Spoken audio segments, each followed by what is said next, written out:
के नए भारत के वो हथियार जो चीन की कमर तोड़कर रख देंगे, अब उसका चैप्टर।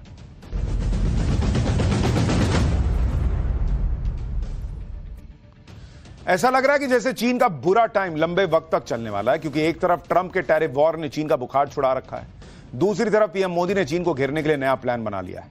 चीन के लिए दक्षिण चीन सागर नाक का सवाल रहा है। पीएम मोदी ने चीन के उसी संवेदनशील हिस्से की घेराबंदी शुरू कर दी है। भारत दक्षिण चीन सागर में चीन के खिलाफ उसी स्ट्रैटेजी पर काम कर रहा है जैसा चीन हिंद महासागर में भारत के साथ करने की कोशिश कर रहा है। इस मिशन पर पीएम मोदी ने अपने सबसे ताकतवर हथियार ब्रह्मोस को लगाया है। पीएम मोदी की स्ट्रैटेजी से चीन की हालत इसलिए खराब है क्योंकि ब्रह्मोस के निशाने पर अब शंघाई से लेकर बीजिंग तक आ चुके हैं। ब्रह्मोस के जरिए पीएम मोदी ने एक तीर से दो निशाने कैसे लगाए और चीन को भारत ने कैसे घेर लिया है, अब आपको पहले वो बताता हूं। दक्षिणी चीन सागर, साउथ चाइना सी, यहां पर दावा करने वाले एक और देश वियतनाम के साथ भारत ने ब्रह्मोस सुपरसोनिक क्रूज मिसाइलों की बिक्री के लिए डील करीब करीब पूरी कर ली है। वियतनाम से पहले दक्षिण चीन सागर के किनारे बसे एक और देश फिलीपींस ने भारत से ब्रह्मोस सुपरसोनिक मिसाइल खरीदा था। इसके अलावा इंडोनेशिया भी भारत से ब्रह्मोस सुपरसोनिक मिसाइल खरीदने के लिए बातचीत कर रहा है। मलेशिया की रॉयल मलेशियन एयरफोर्स ने भी BrahMos air launch cruise missile खरीदने में दिलचस्पी दिखाई थी। फिलीपींस, ताइवान और मलेशिया के साथ चीन के संबंध पहले ही तनावपूर्ण है। ऐसे में ब्रह्मोस की डील के बाद चीन की हालत खराब होना तय है। यानी चीन के सारे दुश्मन इस वक्त भारत से दोस्ती कर रहे हैं और भारत उन्हें हथियार भी दे रहा है। लो ले जाओ। पीएम मोदी ने दिखा दिया कि एक तरफ व्यापार और पीठ पीछे वार चीन को भारी पड़ने वाला है। अब हिंदी चीनी भाई भाई वाली थ्योरी की आड़ में धोखेबाजी नहीं चलती इस भारत में। पीएम मोदी ने हथियार डील वाली पूरी मार्केटिंग स्ट्रैटेजी भी जो बनाई है वो बताऊंगा, लेकिन इस प्लान की एक झलक देखिए पहले।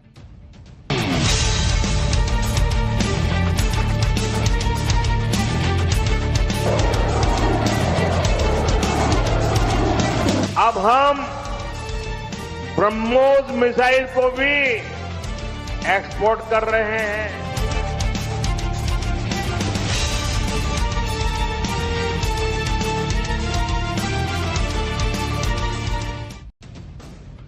ट्रंप के टैरिफ वॉर में मार खाए चीन की हालत पहले ही पतली है। अब पीएम मोदी ने ऐसी आम डील फाइनल की है कि चीन अपने ही इलाके में फंस गया है।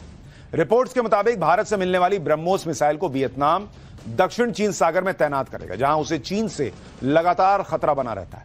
लेकिन अब इस इलाके में ब्रह्मोस की तैनाती चीन के लिए कितना बड़ा खतरा साबित होने वाली है, वो भी आपको बता दूं। रिपोर्ट के मुताबिक वियतनाम भारत से ब्रह्मोस कोस्टल बैटरी सिस्टम खरीदने के लिए सौदा कर रहा है। ब्रह्मोस का यह वर्जन खासकर समुद्री हमलों के लिए डिजाइन किया गया है। BrahMos coastal battery system supersonic speed से हमला करता है। ब्रह्मोस कोस्टल बैटरी सिस्टम की रेंज 290 किलोमीटर है। भारत ने खासकर इसे चीन को ध्यान में रखकर ही डिजाइन किया है। इसलिए दक्षिण चीन सागर में यह मिसाइल उन देशों के लिए काफी सटीक साबित होगी जिन्हें चीन परेशान करता है। वियतनाम के साथ ब्रह्मोस मिसाइल को लेकर $700 मिलियन का सौदा हो रहा है। बातचीत अंतिम चरण में है और कुछ दिनों में ही इस पर आखिरी मुहर लग जाएगी। इससे पहले 2022 में भारत और फिलीपींस के बीच ब्रह्मोस की डील हुई थी। यह डील $375 मिलियन यानी 2600 करोड़ रुपए की थी। फिलीपींस ने भारत से BrahMos anti-ship supersonic cruise missile खरीदी थी। फिलीपींस के साथ ब्रह्मोस मिसाइल की डील पहली अंतरराष्ट्रीय बिक्री थी। आज से ठीक एक साल पहले फिलीपींस को ब्रह्मोस की डिलीवरी भी कर दी गई थी। यह तस्वीरें उसी वक्त की हैं। ब्रह्मोस मिसाइल्स को भारतीय वायुसेना ने transport aircraft C-17 globe master और IL-76 के जरिए फिलीपींस के क्लार्क अंतर्राष्ट्रीय हवाई अड्डे पर उतारा था। भारत के लिए एक ऐतिहासिक पल था क्योंकि आर्म्स डील के मामले में भारत को मिला यह पहला बड़ा सौदा था। इसी डील के बाद भारत के ब्रह्मोस मिसाइल की धाक पूरी दुनिया में जम गई। उस वक्त पीएम मोदी ने क्या कहा था, आपको सुनवाता हूं। भारत की पहचान अब दूसरे देशों को हथियार निर्यात करने वाले देश की बन रही है। इस साल ही भारत ने 21,000 करोड़ रुपए के हथियार दूसरे देशों को बेचे हैं। अब हम ब्रह्मोस मिसाइल को भी एक्सपोर्ट कर रहे हैं। और आज जब मैं यहां भाषण कर रहा हूं ना, इसी समय हमारा ब्रह्मोस मिसाइल विदेश जाने के लिए सप्लाई के लिए, डिलीवरी के लिए थोड़ी देर में चल पड़ेगा। इस मिसाइल का पहला बैच आज फिलीपींस जा रहा है। ब्रह्मोस मिसाइल से चीन इसलिए भी डरता है क्योंकि चीन के पास अभी इतना शक्तिशाली एयर डिफेंस सिस्टम नहीं है जो ब्रह्मोस को ट्रैक करके उसे रोक सके। इस मिसाइल को भारत और रूस ने मिलकर तैयार किया है। दुनिया भर में इसे काफी खतरनाक मिसाइल माना जाता है।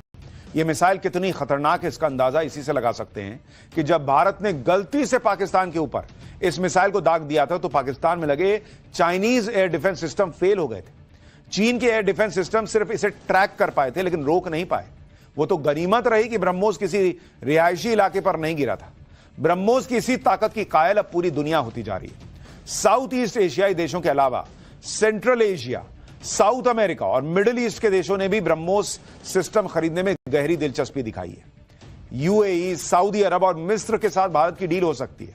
जानकारी के मुताबिक ये देश ब्रह्मोस का जो लैंड वर्जन है उसे भारत से खरीद सकते हैं।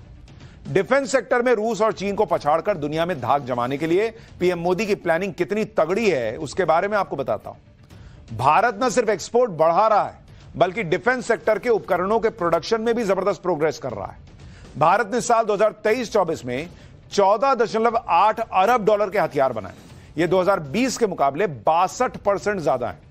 इस साल डिफेंस एक्सपोर्ट बढ़ाकर 30,000 करोड़ रुपए और 2029 तक 50,000 करोड़ रुपए करने का लक्ष्य है। भारत सरकार का लक्ष्य 2029 तक हथियारों का निर्यात दोगुना करके 6 अरब डॉलर तक ले जाना है। पिछले साल अप्रैल में डिफेंस एक्सपोर्ट का आंकड़ा 21,000 करोड़ रुपए तक पहुंच गया था। डिफेंस सेक्टर में भारत ने पहली बार यह आंकड़ा छुआ। वर्तमान में करीब 100 देशों को भारत में बने रक्षा उत्पाद निर्यात किए जा रहे हैं। भारत का डिफेंस एक्सपोर्ट सिर्फ ब्रह्मोस मिसाइल और आर्टिलरी गन तक सीमित नहीं है। भारत, जापान, इजराइल, ऑस्ट्रेलिया और ब्राजील जैसे दुनिया के 34 देशों को बुलेट प्रूफ जैकेट एक्सपोर्ट कर रहा है। यूएई, इंडोनेशिया, मिस्र और थाईलैंड समेत दुनिया के 10 देशों को भारत गोला बारूद सप्लाई कर रहा है। अमेरिका, ब्रिटेन और फ्रांस हमसे डिफेंस इलेक्ट्रॉनिक्स उपकरण खरीद रहे हैं। अर्जेंटीना, फिलीपींस और नाइजीरिया जैसे देशों से तेजस को एक्सपोर्ट करने की बातें चल रही हैं। यानी एक तरफ पीएम मोदी ने चीन को उसी के इलाके में समेट दिया तो हथियारों के बाजार में ऐसी धाक जमाई कि बड़े बड़े देश भारत के साथ सौदा करने को तैयार है।